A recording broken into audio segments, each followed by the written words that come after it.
having a new baby is a blissful and beautiful time, but it's also exhausting.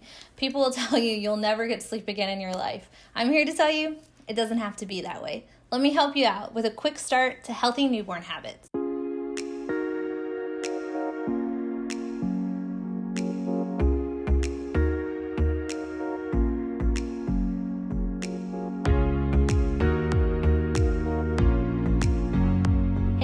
Welcome back to Define Motherhood. I'm Ashley. If you're new here, welcome. I hope you find this video helpful. If you're back, please make sure that you hit the subscribe button below, as well as the notification bell if you want to be notified every time that I post. And as always, don't forget to visit our blog at definemotherhood.com. I've broken my tips and tricks into two categories. The first revolving around feeding. And the reason is that during the newborn stage from 0 to 4 months, your number one priority should be nutrition. You want to make sure that baby is getting as much nutrition as possible and gaining healthy weight.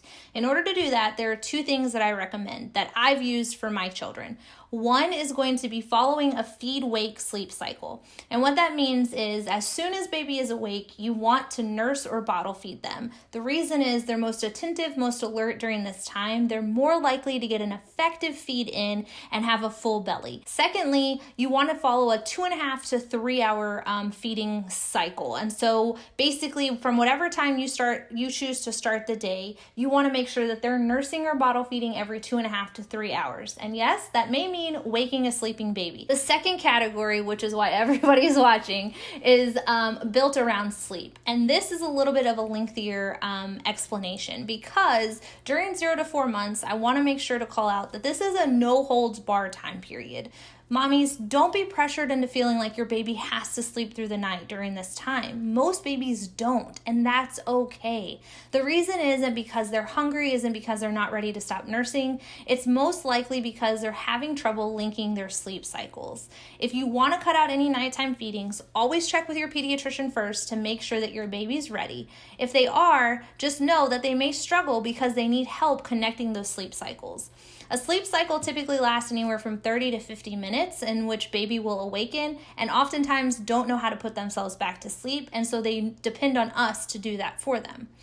Some of the ways that I found to help reduce this or allow an easier transition back to sleep is by first making sure that you're swaddling baby for sleep. I just want to call out, none of this is sponsored. These are products that I have purchased and used myself, and that is why I'm recommending them. So the first thing is making sure that you have a swaddle. This can be something as simple as a blanket.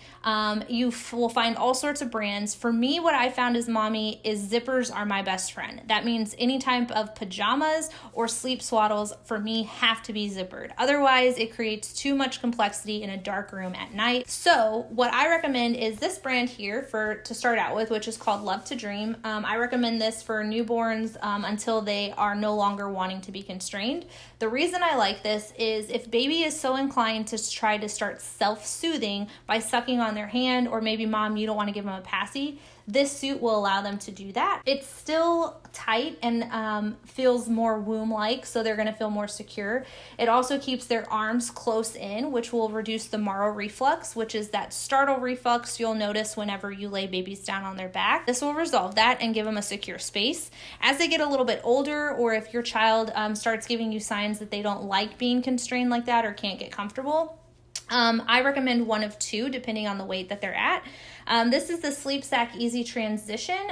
It is a quilted type pattern. It is a little bit of a heavier material. So if you're in a hotter climate and you don't want to crank the AC, you may want to go with my second recommendation in here in just a second. But I like this guy. Both this and the Love to Dream swaddle have a double-sided zipper, which means that they zip down and as well as up. So any of those nighttime diaper changes that you have to do are much easier and much faster, less disruptive to baby. So this guy, like I said, is a little bit stiffer, so it does reduce that Moro reflux for them, but gives them a little bit more mobility. Also, their hands are not capped, so if they want to suck on thumbs or fingers to self-soothe, they can do that. The other suit that I highly recommend, and I've used this for both my son and daughter, you have to wait until they're a little bit older based on weight. So normally around 3 months is whenever your baby will be able to use it, but it's called the Magic Merlin sleep suit. This one has been well loved. My daughter just got up, so you can see the little creases. It looks like a little marshmallow suit. It's super comfortable. It's actually pretty breathable. You can do something as thin as just putting them in a diaper with this on to keep it cooler. A onesie, if it's extra cold, I'll put them in a footed pajama and then put this on so that we don't have to crank the heat. But all of these are great solutions to help baby feel more secure and safe in their sleep so that they can drift off more naturally.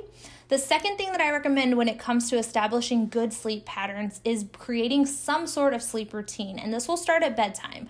So I would recommend keeping it to 15 to 20 minutes maximum. This will include if you want to nurse, take a bath, rock in the chair, sing songs, read books, whatever your choice is. You want to knit together those activities and keep it limited to about 15 to 20 minutes.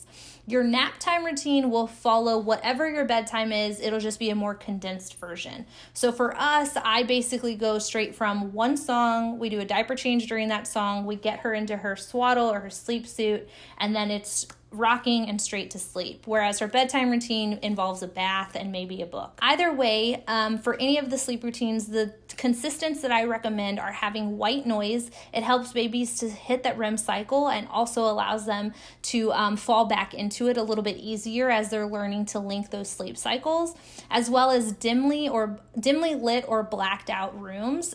You want to start helping baby distinguish sleep time from playtime by giving them cues, and darkness or dim spaces can help to do that. It also helps to reduce stimulation for them so that they're able to calm down and relax to fall asleep a little bit easier. The next thing that I recommend is really making sure that you're paying attention to baby's cues. So from 0 to about 1.5 to 2 months, your baby's awake time will typically be anywhere from 20 to 30 minutes, and that will include the time that you nurse or bottle feed them. Now, once you hit the 2.5 to 3 month mark, you'll start noticing them being awake more. From there, you want to make sure that you're watching. You'll see things like your baby will start yawning. Some babies will start to zone out, so it's just like they're staring off into space. Other babies will begin to get a little bit fussy, a little bit more perturbed with whatever activity you're trying to give them or stimulation around them. And then they may even so much as start rubbing their eyes as they get a little bit older. All of those are cues for mom or dad to know that it's time to either get them into their sleep routine or to start reducing that stimulation so baby can start stair-stepping down into sleep or nap routine. And then my last tip to help you get more sleep at night as much as you can during this time period is to wake your baby for one last feed before you go to bed. And what I mean by that is our family follows a 7 to 7 schedule. So we wake up at 7 a.m. for our little one, we nurse her right away, and then we follow that 2.5 to 3 hour nursing schedule.